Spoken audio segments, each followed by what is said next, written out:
Letras coloridas se movimentam e formam o título do programa Ponto de Vista na cor roxa sobre um fundo bege. Abaixo, 3 círculos se sobrepõem e formam um diagrama. No estúdio, com telão ao fundo, a apresentadora Vânia Alves à esquerda e a convidada à direita. Nos últimos 10 anos, 93% dos municípios brasileiros foram atingidos por algum tipo de desastre natural provocado pelas mudanças no clima decorrentes do aquecimento global. No mundo, quase metade da humanidade está vulnerável aos impactos do clima. No Brasil, é fácil lembrar as enchentes no Rio Grande do Sul por 2 anos seguidos. Mas é preciso olhar para um levantamento da FEComércio de São Paulo, que mostra que 6 em cada 10 empresas paulistas relatam ter sido afetadas por algum evento provocado pelas mudanças climáticas.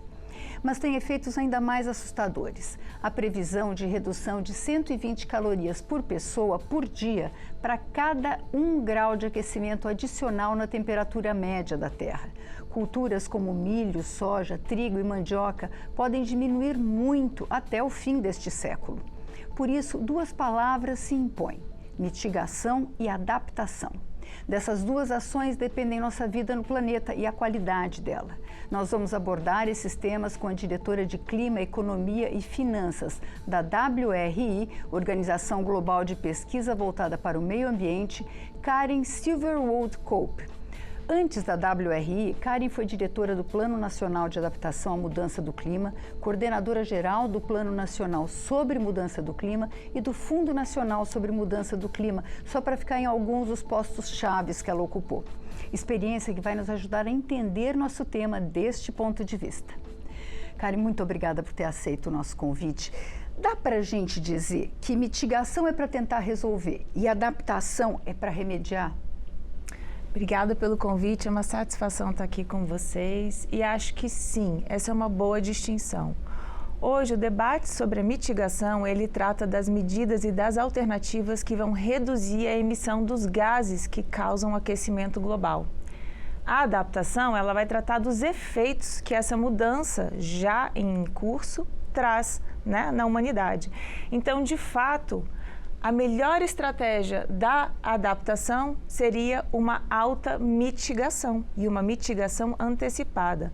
Porém, hoje a gente já se encontra em uma situação em que o acúmulo dos gases de efeito estufa na atmosfera ultrapassou limites seguros e os impactos decorrentes desse aquecimento já estão, frequentes nas vidas e no cotidiano. Então, a gente precisa, ao mesmo tempo, mitigar para impedir um aquecimento ainda maior e mais catastrófico, ao mesmo tempo em que precisa agora se adaptar ao aquecimento que já foi gerado pelo acúmulo que se intensificou desde a era industrial, a partir de 1950, na atmosfera. O que significa hoje para a gente mitigar? Assim, tem algumas ações-chave que devem ser realizadas? E depois a gente conversa sobre como que isso se junta, se relaciona com a adaptação. Hoje, 80% do problema do acúmulo da emissão de gás de efeito estufa e do que gera demanda de resposta de mitigação é relacionado ao setor de geração de energia. Então, no mundo, boa parte dos países desenvolvidos tem fontes fósseis de geração de energia elétrica ou de consumo energético, por exemplo, nos combustíveis de carros e transporte. E esse é o principal vilão que a gente tem hoje, que emite os gases, e é também a principal medida de mitigação. São as ações associadas ao setor elétrico e energético. O Brasil tem uma particularidade, que são as emissões decorrentes do desmatamento. No Brasil, então, o cenário é diferente do cenário mundial, em que nossa principal fonte de emissão é o desmatamento e o uso da terra pela agricultura. E a adaptação, como é que ela se relaciona com a mitigação? Prática? A adaptação, ela é a medida consequente da falta de mitigação. Então, Karen Silverwold-Cope, diretora de clima da WRI Brasil. À medida em que a gente mitiga mais e melhor, a gente precisa se adaptar menos. Isso não tem sido fácil, porque a mitigação ela depende de uma cooperação global entre os países. Ou seja, não adianta o Brasil fazer todo o esforço da mitigação se um outro país continuar emitindo, porque os gases se dispersam na atmosfera e o aquecimento é gerado para todo o planeta. Então, pela, digamos, falha da cooperação global em resolver a mitigação, ou seja, a eliminação da emissão de gases, a adaptação acaba sendo necessária. Mas a adaptação, diferentemente da mitigação, que é global, ela é local, porque o efeito da ilha de calor, da enchente, acontece localizadamente no território e de forma muito singular e diferenciada entre os países. Então, se a mitigação é um problema de cooperação global, a adaptação é um problema essencialmente local e nacional. Quando a gente fala de adaptação, a gente está falando para se preparar contra enchente, seca extrema, ou a gente está falando também para melhorar o dia a dia? Hoje, a adaptação e a melhor prática das medidas de adaptação recomenda medidas de adaptação que também tragam benefícios socioeconômicos. Então, você traz um benefício social e econômico associado a uma medida que protege aquela comunidade, aquele ecossistema ou aquela infraestrutura de danos do aumento da temperatura ou das alterações no padrão de precipitação. É importante entender que a adaptação ela é, na verdade, uma derivação de fenômenos indiretos a partir de dois fatores, a alteração de precipitação e a alteração de temperatura. Então, as mudanças na precipitação e na temperatura que causam toda essa gama diversa de muitos efeitos, como enchentes, ondas de calor, secas, derretimento de gelo, glaciares e elevação do nível do mar. E esse nível desses impactos indiretos é que altera e prejudica a vida das pessoas, dos ecossistemas e das infraestruturas. Então, as soluções de adaptação precisam olhar o conjunto do ecossistema, da sociedade e das infraestruturas e buscar medidas que auxiliem soluções de desenvolvimento, mas também de resiliência às alterações de precipitação e temperatura. COP30, adaptação às mudanças climáticas. Né, o Rio Grande do Sul é um exemplo que a gente não consegue se afastar, né? Aquele tanto de água que caiu naquele período muito curto, que fez aquele estrago todo. E lembrando que em São Paulo, na capital, começou uma discussão sobre a necessidade de você ter fontes de águas disponíveis no espaço urbano, fontes, torneiras, porque a população de rua, a população que trabalha, tinha que tomar água, porque a cidade foi ficando muito seca. Quer dizer, são extremos, né, que a gente tem que... É uma gama de medidas muito grande, né? Exatamente. Karen Silvia Woodcope, WRI então, hoje, Brasil. Quando a gente pensa nos centros urbanos, um dos principais problemas e mais graves tem sido as ondas de calor. Isso também tem sido associado a problemas graves que acontecem de desertificação, que são aumentos das secas prolongadas, muitos dias secos e quentes por muitos períodos, que tem alterado o ciclo da agricultura, por exemplo. Então, hoje a gente passa por contrastes muito fora do padrão, em que populações, por exemplo, indígenas na Amazônia, que estão sofrendo com a seca, perdem sua capacidade de mobilidade, que é por meio de barcos e hidrovias, porque os rios estão secando, ao mesmo tempo que entra em insegurança alimentar e insegurança hídrica, pois perde água potável e acesso à água de qualidade. Então, veja que há um complexo ciclo perverso socioeconômico que deriva de uma seca ou de uma desertificação e desses múltiplos impactos que serão cada vez mais graves e mais frequentes. Pois é, a gente vê isso muito fortemente, mas a gente oficialmente, não é oficialmente, não no sentido das instituições, mas quando as pessoas falam, parece que falam a crise climática como algo futuro. O que está faltando para a gente perceber que isso já está acontecendo e é preciso mudar? A ocorrência da COP30 aqui no Brasil, você acha que ela é capaz de acelerar essa conscientização? Sim, eu acho que a presença da COP no Brasil tem trazido o tema mais abertamente aos brasileiros. Acho que é um desafio do cenário internacional, multilateral, em que as agendas ambientais precisam ser pautadas juntos com outras agendas críticas de comércio e guerra que acontecem, mas, por outro lado, o Brasil tem uma capacidade, um protagonismo nacional e internacional de trazer o tema da mudança do clima como um tema relevante. As pessoas precisam entender que a mudança do clima está relacionada ao dia a dia da vida delas, seja na forma como elas consomem, se alimentam, mas também em relação à sua segurança hídrica, segurança alimentar e segurança energética, que podem estar ameaçadas num futuro muito próximo com o aquecimento. Karen É Silverwood importante dizer também que o Brasil produz periodicamente o seu relatório de avaliação de vulnerabilidade e impactos da mudança do clima. O Ministério de Ciência e Tecnologia é o coordenador dessa publicação periódica, e lá a gente tem um registro da melhor ciência e evidência científica disponível que traz as principais ameaças do clima para o Brasil. E veja, o Brasil tem a previsão de ter um aquecimento médio nos próximos anos de até 4 graus Celsius. Claro que esse aquecimento ele é previsto e distribuído heterogeneamente no território, mas pode atingir certas regiões com pico de aquecimento que vão tornar a vida um tanto mais difícil, assim como atividades de trabalho ao ar livre, do trabalhador rural, que podem até ser impeditivas, né? Então é um cenário bastante preocupante e que exige resposta do dia a dia das pessoas, assim como dos estados e dos governos, né, nesses vários países. COP30, adaptação às mudanças climáticas. O Plano Nacional de Adaptação, ele elegeu diversos setores, né, onde isso pode acontecer, áreas mais vulneráveis, né, e é muito surpreendente a gente ver algumas delas que não parece que são agricultura, saúde, cidades, populações vulneráveis, diversos outros setores, costa brasileira. Como é que isso acontece em cada setor? Primeiro, os setores foram definidos a partir dessa avaliação com base em evidências de quais são os riscos e as ameaças a que o Brasil está exposto. Karen Silverwood, diretora de clima da WRI Brasil. O Brasil tem muita capacidade de ciência instalada para fazer essa análise e essa previsão.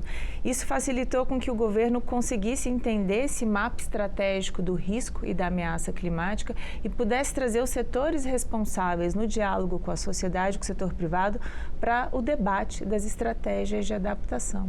Não é simples, porque envolve as pessoas no seu nível de vida, mas todos os níveis federativos de governança, assim como o setor privado. Então, a gente sabe que o Brasil tem uma população imensamente urbana, 80%, e em linha de costa. E a gente tem uma previsão de aumento do nível do mar significativa. Pois é, quando você fala em 4 graus, o que significa isso em termos de elevação do nível do mar? 4 graus Celsius é uma previsão potencial de aumento de temperatura, e essas ilhas de calor, elas vêm em ondas e não necessariamente é uma média constante que se aumenta, mas elas impactam diferentemente as regiões. Então, por exemplo, o Brasil tem uma propensão nas regiões centro-oeste, nordeste e norte a mais ilhas de calor. Então, deve absorver maior parte do aquecimento. Por outro lado, a região sul e a região sudeste são mais propensas às grandes alterações de precipitação. Então, grandes alterações nos regimes de chuva, por exemplo, causando mais desastres, né? O que pode impactar em deslizamento de terra e outros efeitos indiretos. Então, é importante entender esse mapa das ameaças climáticas e, sobre elas, desenvolver estratégias de remediação, de controle e de resiliência. As comunidades urbanas precisam estar atentas à elevação do nível do mar. Isso vai impactar infraestruturas, isso vai impactar a vida de comunidades ribeirinhas. Muitas comunidades tradicionais têm sua subsistência associada ao ecossistema marinho, assim como a biodiversidade. Muitas espécies entrarão em extinção em razão dos fenômenos da alteração de precipitação e temperatura. Pois é, eu estava vendo os modelos científicos que o Brasil fez, ou, enfim, utiliza, né, então, um intermediário, né, de elevação de temperatura coloca que o mar pode subir, sei lá, 30 centímetros, 40, eu não lembro exatamente dos números. Isso significa, a gente sempre ouviu falar, por exemplo, que Olinda vai desaparecer. Isso significa que cidades podem desaparecer e que essa população vai ter que morar em outro lugar? Exatamente. Karen Silverwood, WRI Brasil. Em vários países, a elevação do nível do mar, porque ela é uma média que é calculada pelos cientistas. E é difícil prever exatamente como isso vai acontecer em relação à costa de cada país. A ciência tem avançado um tanto, mas hoje alguns países e ilhas no Pacífico já submergiram, desapareceram. Então, sim, há um risco concreto de que cidades litorâneas venham a ter um avanço do oceano sobre suas áreas e que tenham que, então, retroceder em suas áreas de ocupação e territorialização para proteger suas comunidades. Os danos à infraestrutura serão bastante grandes também. A gente sabe que os impactos climáticos, você começou falando isso, não afeta a todos, em todos os lugares da mesma forma. E que existem algumas populações mais vulneráveis. Como é que deve ser o atendimento a essa população e é prioritário? Quer dizer, como é que é essa questão das diferenças da sociedade? Sim. Essas ameaças agudas dos eventos extremos da mudança do clima, elas causam impactos muito graves para determinadas comunidades. Então, por exemplo, as ilhas de aquecimento trazem impactos de saúde gravíssimos sobre populações mais idosas e crianças. Então, é preciso desenvolver protocolos específicos de saúde e, no caso do Brasil, que tem o Sistema Único de Saúde do SUS, uma preparação específica para atendimento da população em casos de ilhas de calor, que podem durar 3 a 5 dias ou até 10 dias. Então, essa população, primeiro, precisa ser alertada com sistemas de alerta precoce por suas estruturas de defesa civil ou de governos locais. Ela precisa ter estruturas de proteção contra o calor, então, resfriamento, sombra, vegetação, há várias estratégias para lidar, né, com ilhas de aquecimento. Mas também precisa ter um atendimento pronto, médico, disponível, especializado. E hoje no mundo, a ilha de calor é um dos fenômenos mais recentes.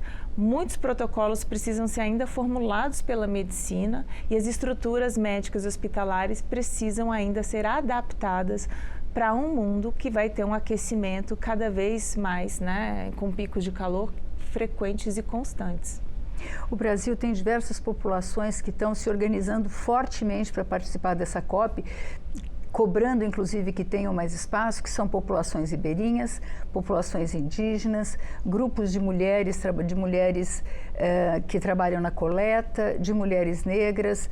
Por que esses grupos têm esse protagonismo? Essa é uma questão que é importante nas lutas deles. Sim, hoje no Brasil a gente sabe que esses grupos, né, associados a gênero e raça, então mulheres e etnias indígenas ou população negra, são os mais vulneráveis aos impactos da mudança do clima e as ameaças. Então, a população que tem um vínculo de trabalho externo, por exemplo, vai ter um impedimento ou uma redução da sua capacidade de trabalho pela questão da temperatura e da seca. Isso vai afetar a segurança alimentar dessas famílias, e aí se sabe que as famílias, em grande parte, são geridas e lideradas por mulheres, né, em condições de subsistência socioeconômica e de provisão de renda, e que também essas populações têm um acesso mais restrito ou precário aos serviços de saúde ou serviços de proteção social. Então, realmente, esses grupos que têm menos estrutura e capacidade de buscar medidas de resiliência, como resfriamento, como compra de alimentos, como mobilidade alternativa. Então, eu citei o exemplo das comunidades indígenas ou a comunidade em geral que vive no norte do país e que se utiliza de hidrovias. Essas crianças deixam de ir às escolas durante as secas. Karen Silvia Woodcock, WRI Brasil. Então, na seca na Amazônia no ano passado, a segurança alimentar foi tão grave a ponto de que a alimentação era jogada por helicóptero, não tinha como acessar essas comunidades, né? Em plena Amazônia, berço das águas. Então, a gente vive essas contradições e eles têm toda a razão de buscar esse protagonismo e esse momento de visibilidade da COP para mostrar ao mundo as ameaças que ali estão e como o mundo precisa trazer medidas de adaptação e financiamento para essas medidas de adaptação com urgência. COP30, adaptação às mudanças climáticas. Adaptação também, eu me lembrei que o IBAMA, 20% da força das brigadas do IBAMA é formado por quilombolas. porque os quilombolas desenvolveram técnicas de controle do fogo, principalmente do mato. Em que medida essas comunidades tradicionais oferecem já alternativas, oferecem formas de combater, de se adaptar e de resolver os problemas causados pelo aquecimento? Esse é um ponto muito importante. Recentemente... Porque a ciência, às vezes a gente pensa na ciência chegar com aqueles aventais brancos e tornar tudo, impor o seu conhecimento, né? Exato. Não, e essa tem sido uma prática, né, do mundo ocidental sobre essas comunidades. Mas hoje houve um reconhecimento importante do maior painel científico da mudança do clima, que é o IPCC, que é um painel de cientistas ligado à Convenção do Clima. Em seu 6º relatório, reconhece a importância do conhecimento tradicional como o conhecimento que traz fontes e saberes sobre como lidar com a mudança do clima, reconhecendo que a ciência clássica não é sozinha suficiente para lidar. Exatamente o caso dos quilombolas, assim como vários casos de mulheres líderes em suas comunidades, mostram que há práticas e saberes em lidar e manejar o caso do fogo, que é uma decorrência da situação extrema da temperatura com a seca, assim como lidar com o avanço do nível do mar, assim como lidar com culturas de cultivos agrícolas, que são muito eficazes, sim. Agora, mesmo essas comunidades estão sendo desafiadas por padrões absolutamente recordes de temperatura e precipitação. Então, mesmo que eles tenham esses saberes e nos ensinem essas práticas, é preciso que eles tenham uma atenção especial e recebam, sim, medidas urgentes, né, de apoio e adaptação, e precisa ter escala, né? Então, muitas dessas medidas elas precisam ser aplicadas em grande escala, cada vez mais, no caso dos incêndios florestais, isso vai ser um problema grave no país também. Você falou que a adaptação é local, né? O problema é geral, mas a adaptação é local.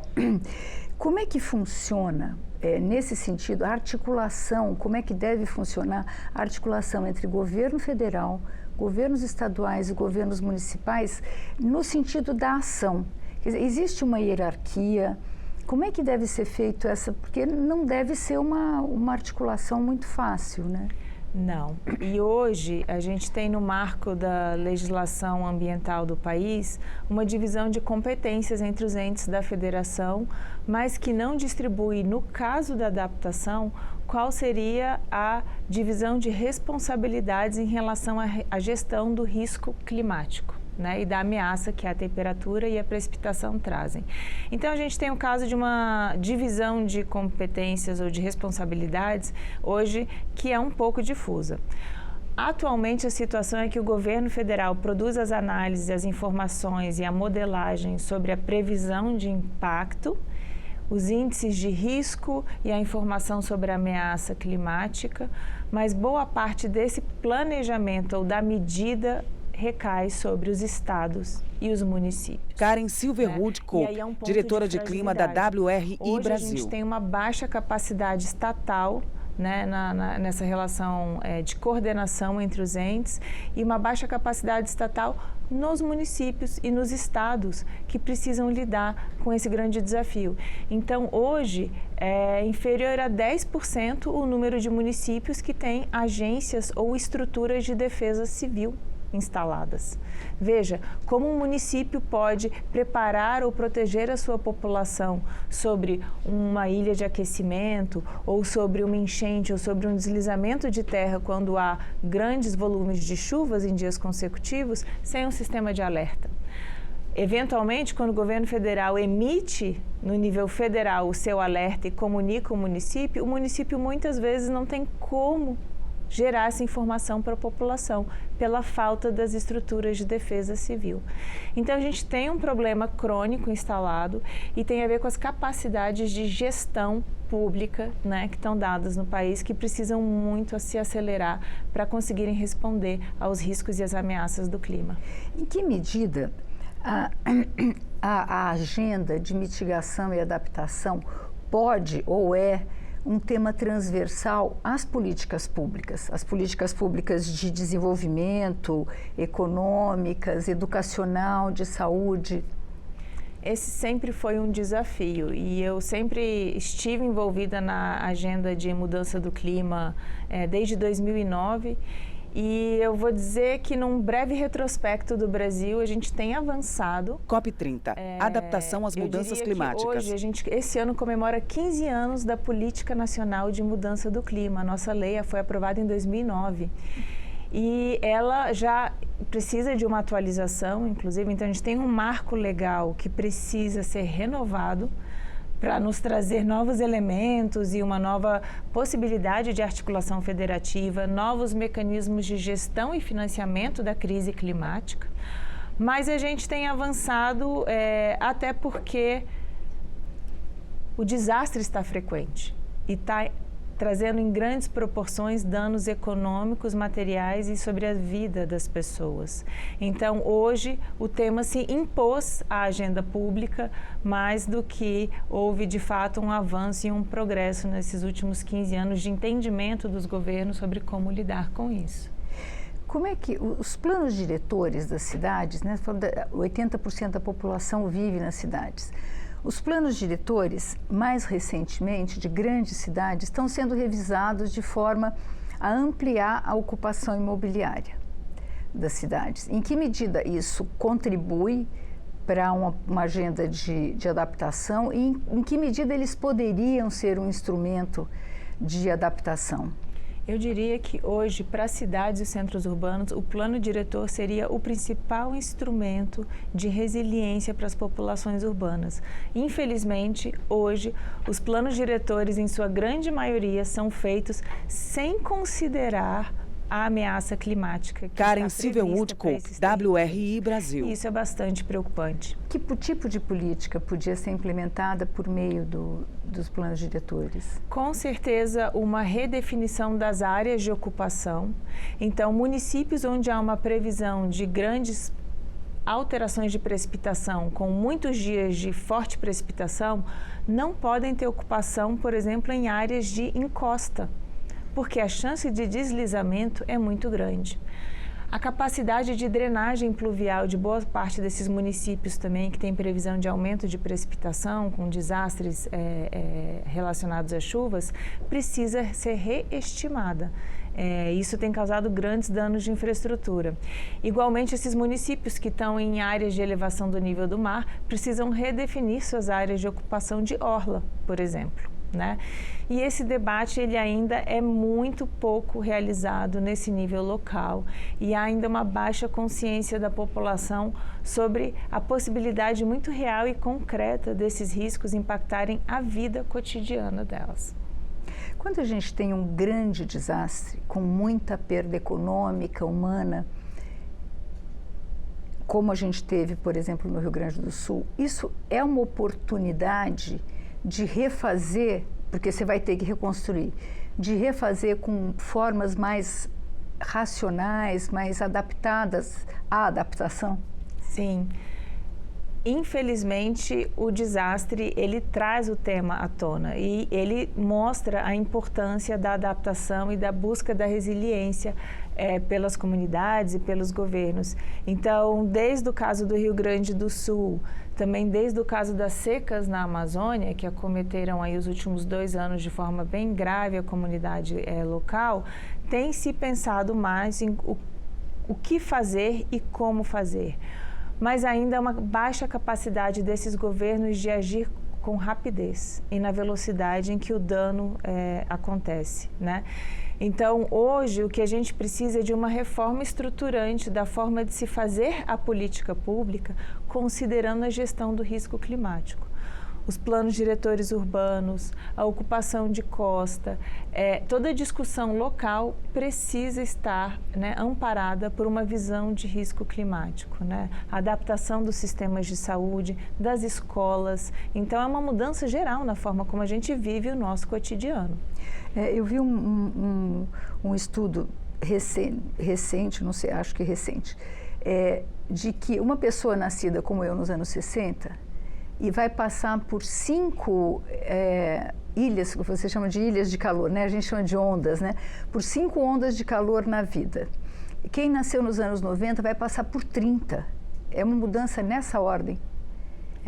E as cidades fica insuportável, né, viver. Né? Em cidades densamente povoadas é muito difícil a gente suportar essas ondas de calor, né? As ondas de calor hoje têm sido consideradas, acho que, o problema mais grave e também associados ao maior número de mortes. Karen Silverwood-Cope, diretora de clima da WRI Brasil. Então, elas estão tomando uma gravidade um tanto importante. E elas trazem outros efeitos indiretos que são um tanto preocupantes, que é o aumento das doenças infecciosas ou de parasitas de vetores hídricos, né? Então, por exemplo, hoje a Europa enfrenta a situação de ter dengue, que era uma doença tipicamente tropical. O que acontece?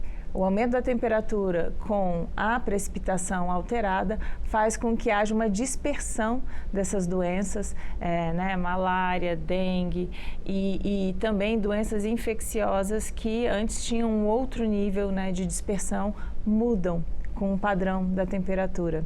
Então, há um efeito em cascata, que é o que a gente chama o ciclo perverso, né? E que a gente vai ter que rapidamente avançar na ciência para redefinir como a gente vai viver e conviver com essas novas questões que vão surgir. Tudo é uma questão de orçamento, né? Quando a gente fala de política pública. Não tem outro jeito, a gente cai lá. Adaptar é caro. Tem um estudo da WRI, da sua organização, que diz que ela pode trazer retorno econômico. Como é que funciona isso? Porque o governo só fala em gastar, né? O governo fala, não, isso custa aquilo, talvez a gente não possa fazer, né, para o governo, mas isso pode ser um bom negócio?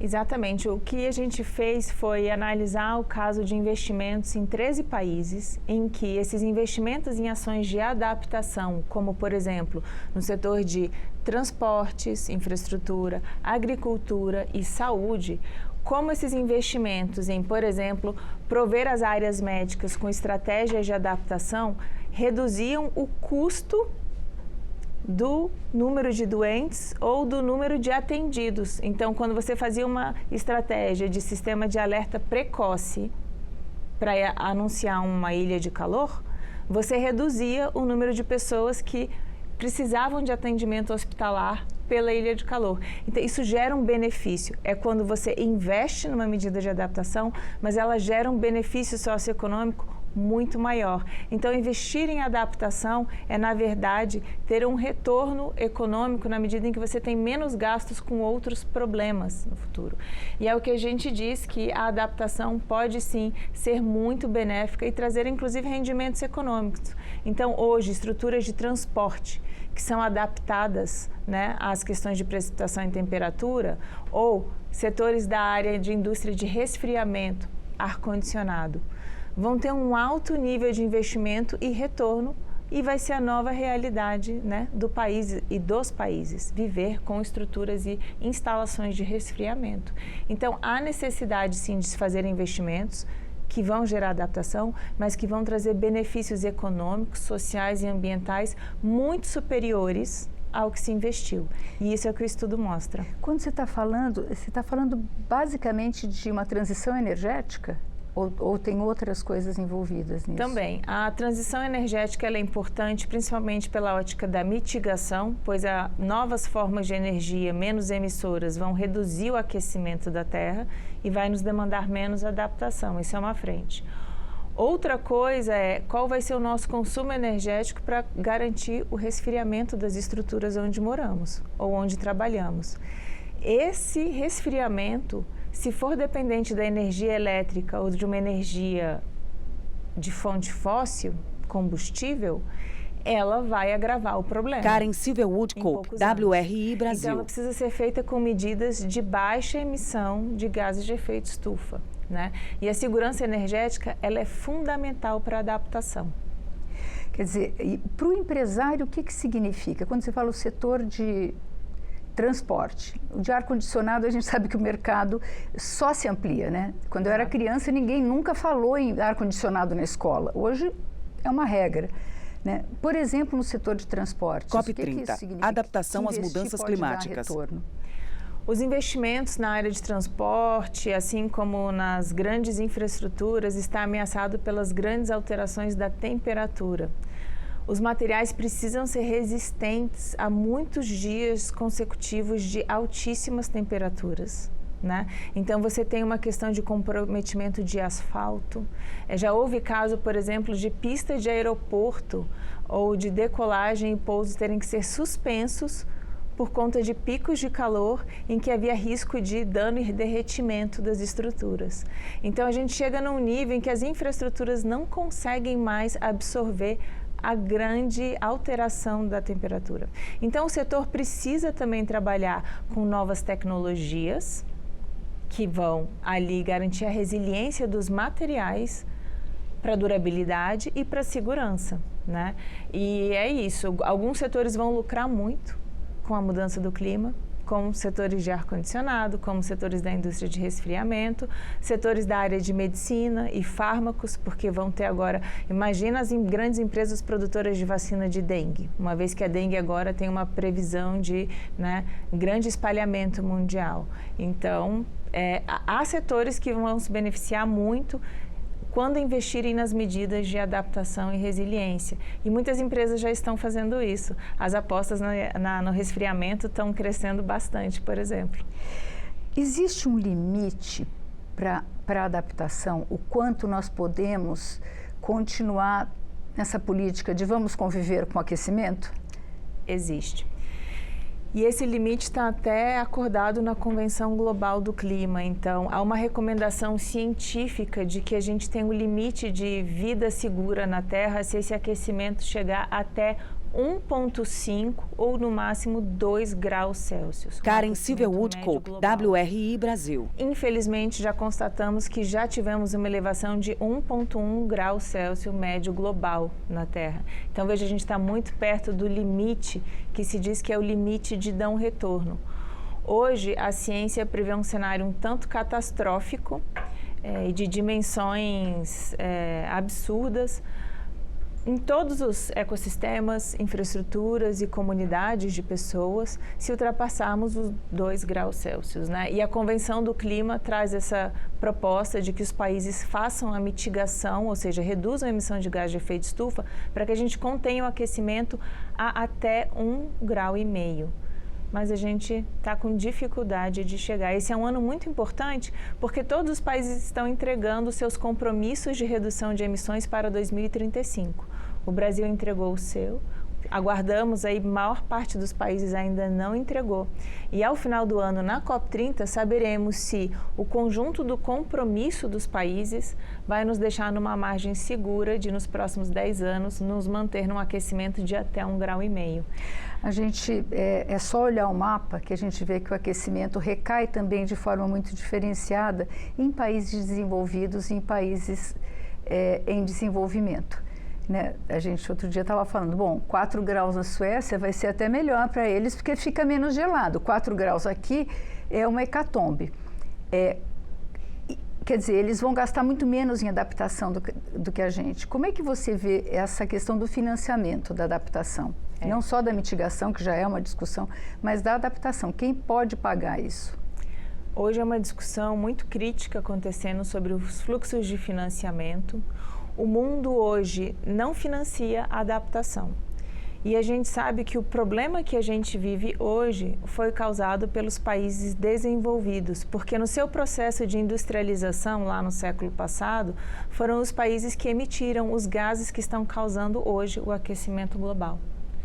Esses países não querem ser responsabilizados pelo aquecimento que eles causaram e não querem assumir, né, a conta de agora financiar os países que não se desenvolveram como eles e não têm os recursos para fazer a adaptação. Karen Silvia Woodcock, então, sim, WRI Brasil. Desigual. Os países desenvolvidos têm a capacidade de adaptação que nós, países emergentes e países menos desenvolvidos, não têm. E eles tampouco querem assumir uma responsabilidade de financiar a adaptação no sul global. E esse é o principal, eu diria, imbróglio das negociações de clima. será tópico também aqui na COP30, né? Nas discussões de como alavancar o financiamento para a mudança do clima, mas hoje ele tem níveis alarmantes e muito baixos. Existe um cálculo de quanto se precisa para fazer essa adaptação? Hoje, a gente tem uma realidade de que por volta de 1% do PIB mundial ou dos países desenvolvidos é dedicado a financiamento para adaptação nesses países. Hoje, quando a gente olha a América Latina, calcula-se que entre 6% e 7% do PIB nos países da América Latina seria necessário para dedicação às ações de adaptação. Então, a gente pode dizer que para o Brasil seria razoável que até 7% do PIB brasileiro fosse dedicado a medidas de adaptação. Isso nos traria alguma resiliência frente às ameaças que estão por vir. Dado que países que costumam colaborar em alguma medida com a mitigação e com a adaptação, com a mitigação principalmente, nos países em desenvolvimento, como a Europa, estão direcionando seus orçamentos para um rearmamento, né, para reforçar os seus sistemas de defesa. Isso deve tirar dinheiro da luta contra o aquecimento global. A gente entrevistou aqui o professor Paulo Artacho e ele falou, olha, a gente vai ter que tirar do nosso orçamento. A gente tem esses 7% para tirar do orçamento? Hoje o Brasil tem esse dinheiro? É uma pergunta bem difícil e eu diria que não. O espaço fiscal no Brasil, no governo federal, é bastante limitado. Boa parte das nossas despesas e gastos já são comprometidos nos gastos obrigatórios que temos e uma pequeníssima parte é discricionária, ou seja, caberia ser revertida a adaptação e ela é insuficiente. COP30, né? Adaptação às mudanças climáticas. Que a gente tem instrumentos colocados para o financiamento climático no Brasil desde 2009, foi quando foi aprovada a lei do Fundo Nacional de Mudança do Clima, mas o Fundo do Clima teve uma história errática ao longo desses 15 anos, em que chegou a ter algum orçamento dedicado para ações de adaptação, mas logo entrou em crise fiscal, recessão e teve um declínio muito significativo dos seus recursos até a completa paralisia entre 2019 e 2022. Hoje a gente tem uma retomada, por exemplo, do Fundo Clima de Adaptação, que é o principal instrumento do investimento nacional federal em adaptação, e ainda num volume muito abaixo do que se precisa.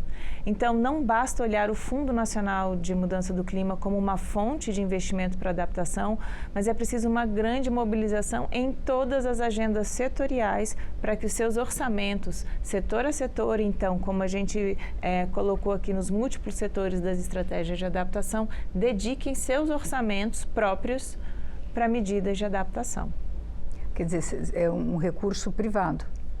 Recursos federais dedicados a essas agendas, então, por exemplo, as agendas de habitação, as agendas de mobilidade urbana, as agendas de desenvolvimento regional, precisam trazer a análise da ameaça climática e embutir em suas estratégias de gasto e investimento federal ações que protejam contra precipitação e temperatura alteradas. Isso é uma medida. Ao mesmo tempo, o setor privado vai ter que entrar. Hoje, a demanda é que haja um investimento de setor privado que, no mínimo, se equipare ou seja maior ao investimento do setor público, para dar conta do tamanho do volume necessário, né? Então, a grande aposta tem sido nessas medidas que se chamam de blended finance, ou que você coloca capital público, catalítico, mas também capital privado, e que nessa parceria público-privada você consiga fazer os grandes investimentos de adaptação. Muito obrigada, Karen. Obrigada. Nós conversamos sobre mitigação e adaptação às mudanças climáticas com a diretora de Clima, Economia e Finanças da WRI, Organização Global de Pesquisa voltada para o Meio Ambiente, Karen Silverwood Cope. Se você quiser rever ou compartilhar este ou qualquer outro programa da nossa série sobre COP30, vá ao nosso canal no YouTube. Obrigada pela audiência e até a próxima. câmara.leg.br/YouTube. Créditos na tela.